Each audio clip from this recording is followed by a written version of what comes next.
சொந்தங்களே மீன் குழம்பு வைக்கிறங்காண்டி மீனை வெட்டி சுத்தம் பண்ணி கழுவி எடுத்துக்கிட்டாச்சு. மீன் குழம்புக்கு தேவையான பொருட்களே ரெடி பண்ணி எடுத்துக்கிட்டாச்சு. இப்போ மீன் குழம்பு வைக்க சட்டி அடுப்புல போங்க.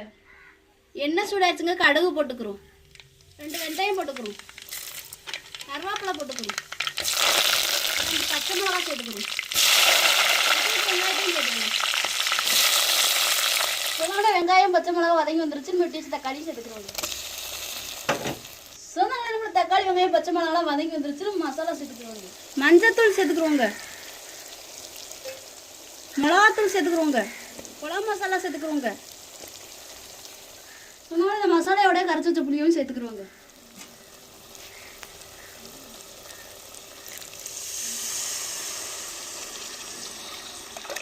சொந்தங்களே நம்மளுக்கு குழம்பு கொதிச்சுருந்துருச்சுங்க. நம்ம சுத்தம் பண்ணி வச்சிருக்க மீனை சேர்த்துக்கிறோங்க.